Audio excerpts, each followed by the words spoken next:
Hey everyone, thanks for tuning in. Whether you are listening to a podcast, watching this on a video, however it is, I really appreciate you coming on and having a listen or giving it a watch.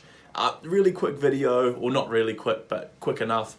I wanted to go over something and hopefully add some value to everyone. So as some of you will know, some of you will not know, I recently had dinner with Gary Vee. Huge idol of mine. It was the best night of my life. It was amazing.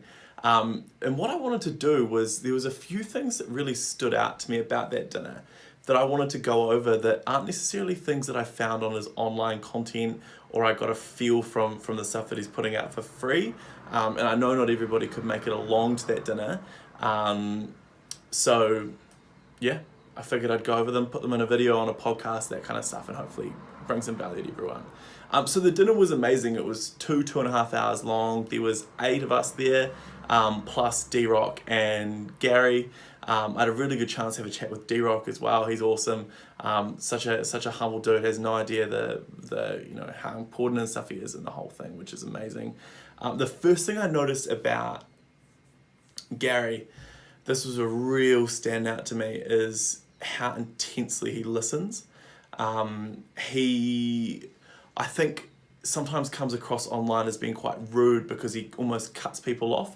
But I seriously, having sort of watched him quite closely for a little bit, think he actually knows sometimes what people are going to say before they even say it, because he's so focused in on what they're saying. He really does have an intense sort of focus. Like, he was right up until walking on the dinner. I could see him coming down the corridor on his phone, working, put his phone away, went 100% on the dinner, and then had to go boom straight out. And then I know that he was off within, I think it was 12 hours of leaving the dinner. He'd flown back to America and was garage sailing. So D-Rock wasn't even going home. They were both going to Gary's house to save time so that they could get out garage sailing earlier. So the guy really is all on. He explained that he really does work 16 hours a day, because that was something that I spoke to him about, which is a lot. I normally feel like I work stupidly hard, and he really goes, which was amazing. Huge standout thing for me was, we spoke a little bit about some of the other guys that have big followings online, and he touched a lot on how it's not always a good idea to take advice just because it's on YouTube or Google or Facebook or Instagram, wherever it is you're seeing.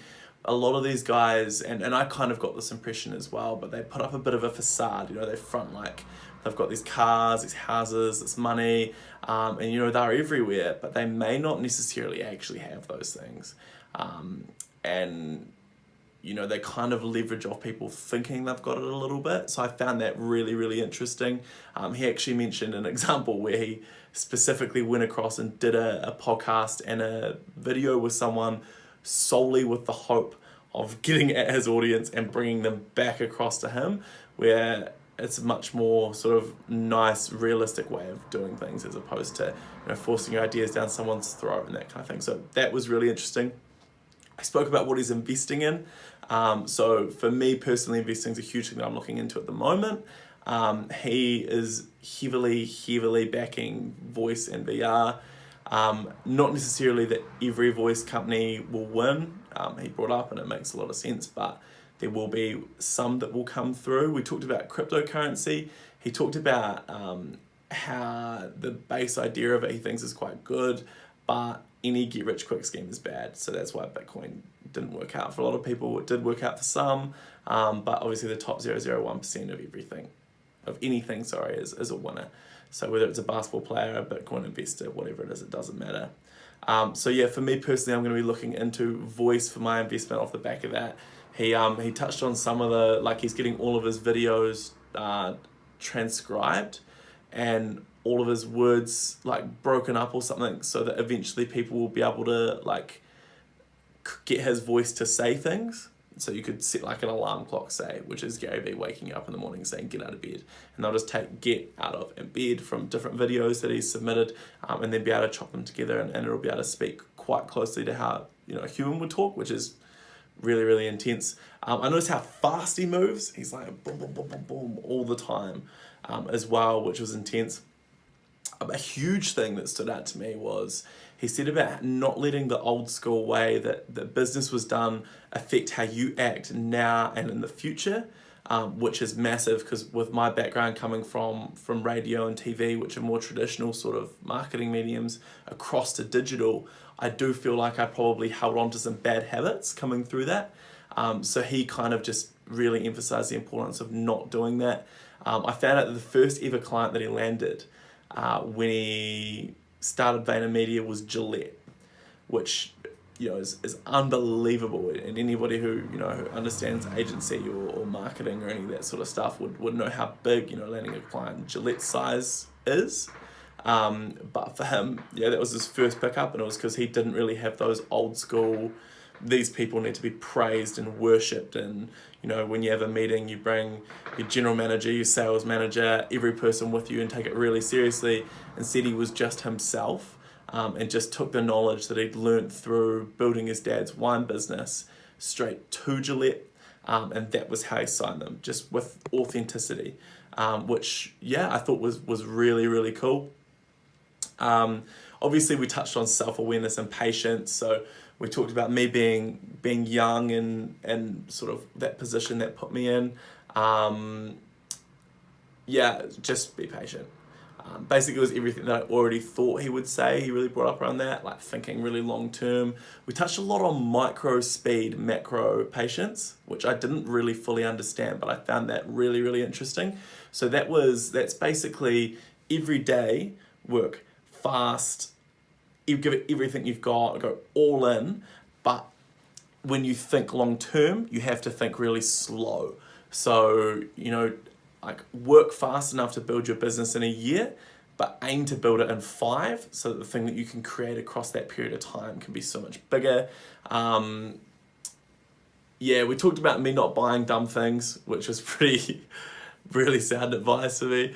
And I spoke to him about how I didn't feel that necessarily some of the things that I spend my money on are really to impress other people, more so just because I really enjoy them.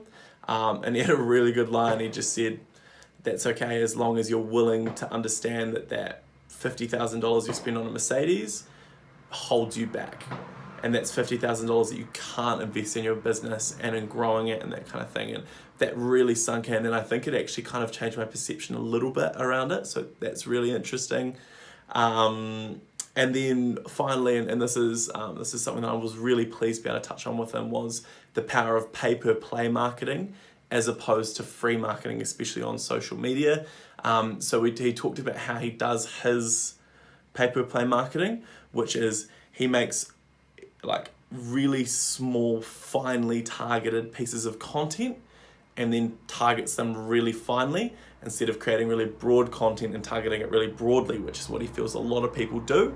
So let's say he had something that he wanted to sell to someone who lived in Christchurch, New Zealand, which is where I am right now. He would make a video saying, hey, Christchurch, New Zealand, this is what I have for you. Instead of, hey guys, this is what I have, and then sending it out everywhere. So that was a really cool thing. I've actually used that with a LinkedIn campaign since, and I found that it was interesting. The cost per clicks and things like that was a little bit lower. So it's something that I'm going to play around with a lot more in the future and see if I can start getting a little bit more out of my spends online. But yeah, one thing that he did touch on was just how massively underpriced that attention is on Facebook and Instagram. So I know I'm going to be getting into that. But yeah, aside from that, look, honestly, those were the real standouts for me. If there's something that you've wondered, we may have touched on it. Like I said, the video was 2.5 hours long. There was a lot of people in the room that had much different questions to me. And so, I may have overheard something. If you have anything, feel free to reach out, whether it's comments, Facebook messages, Instagram DMs, wherever you're watching this, feel free to get in touch with me. I'd love to be able to help you if I can. Hopefully you managed to pick up a bit of value from this. But yeah, see you next time. Thanks for tuning in.